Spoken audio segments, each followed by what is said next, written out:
Hi. Chapter 12. Waiting for a home. I had no money to pay rent. I searched for apartments and roommates. I had a few weeks before my boyfriend was moving out into his own apartment. He wasn't ready to live with me full time. I had moved so many times, it was now a running joke at work. I was always walking out to my car with as many boxes as I could carry. I loved having boxes of the same size for easy stacking while my stuff waited for me to find a home. It was impossible to find a place I felt safe and that I could afford. I ended up at the same apartment complex that I had attempted suicide. I begged my boyfriend not to make me move there. In a compromise, I only signed a 6-month lease. It was more expensive, but he paid what I could not. This time, my apartment would be on the middle floor. I only had my futon for a couch and a bed. I didn't unpack, and the apartment was bare. My boyfriend was finishing his master's degree, so he was distracted and distant. Alone, I unpacked my car and carried the boxes upstairs for them to sit in a pile. I was working at the store near his parents and going to school full time. Most of my extra time was spent in the car. My apartment was out of the way from anywhere I wanted to be.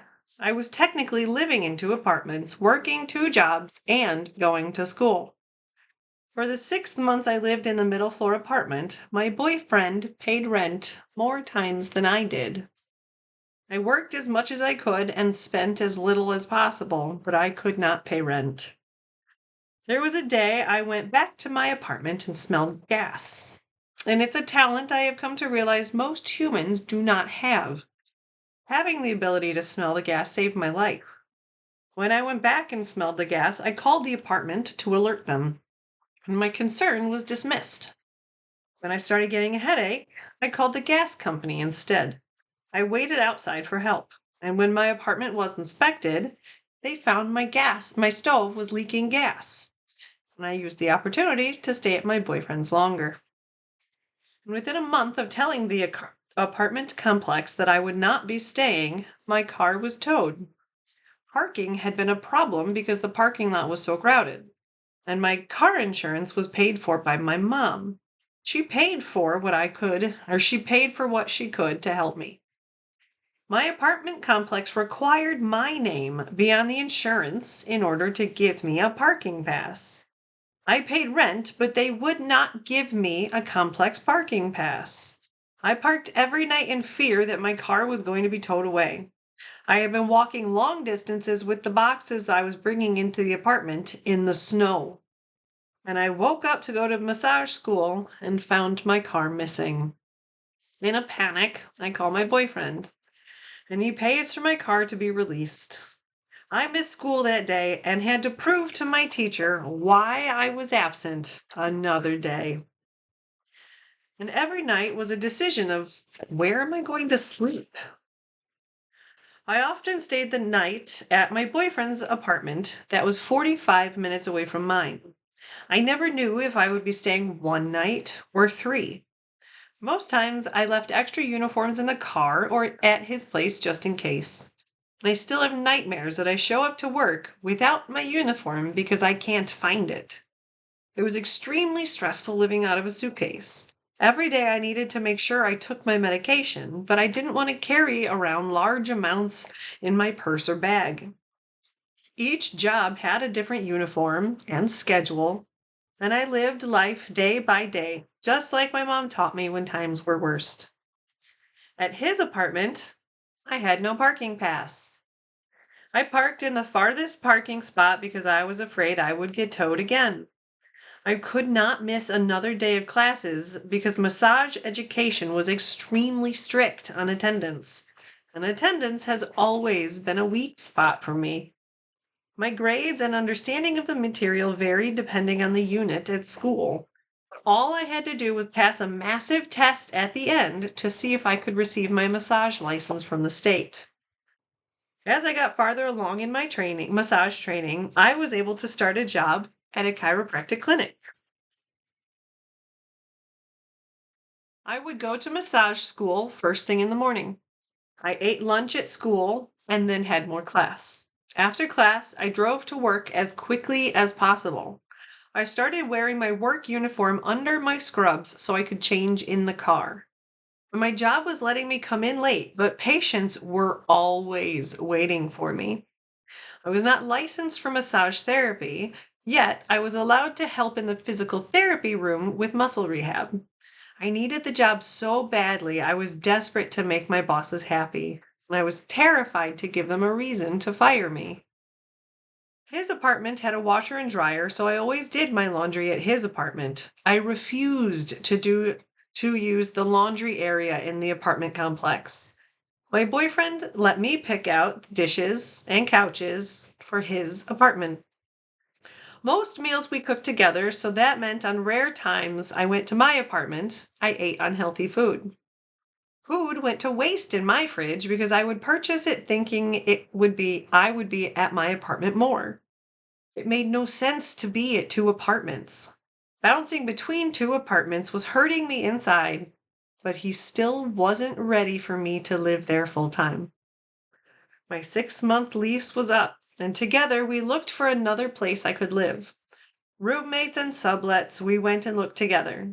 Place after place. Even he wasn't willing to let me live in the places I could afford. I begged my boyfriend not to make me, but my only choice was to ask my father if I could live in the basement in the house he owned but no longer lived. My father and his wife had moved to another state. Unable to sell their house, one of his wife's daughters was living in the house and paying rent.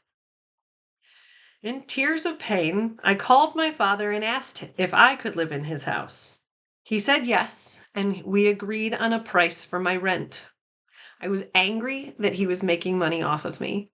His reasoning is that he had to be fair between his daughters. He knew I needed every cent, and I hated the fact I needed him. My boyfriend did not understand what he was asking of me.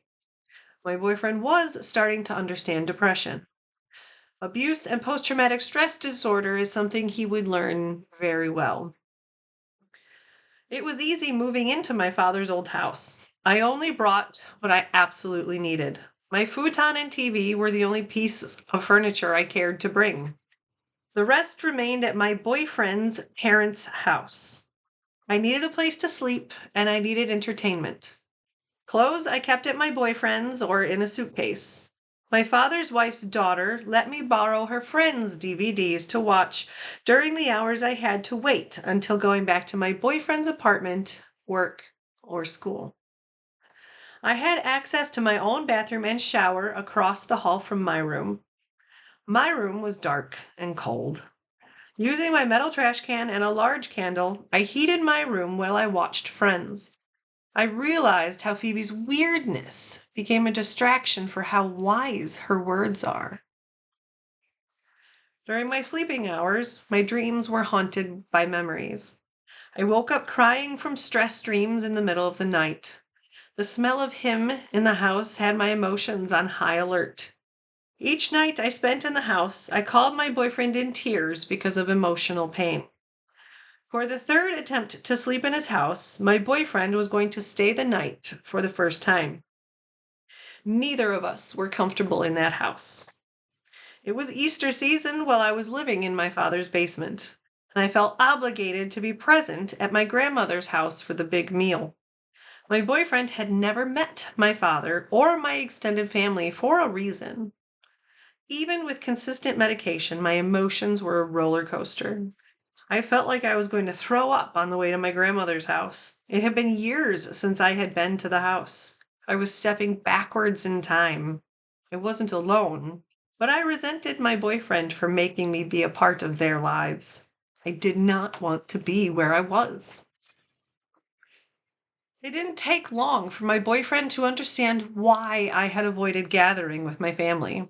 There was a lot of excitement from all family in attendance about the second boy I'd ever introduced to my family. They had only known my ex-skater boyfriend because of my sister's wedding.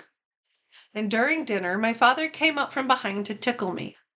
I clenched my fists and wanted to cry.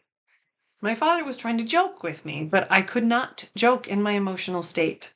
I was too hypersensitive to touch and noise. I was completely overwhelmed. My father did not notice my reaction, but my boyfriend did. On the way home, my boyfriend agreed that I didn't have to go back to my father's house. He was ready for me to live with him.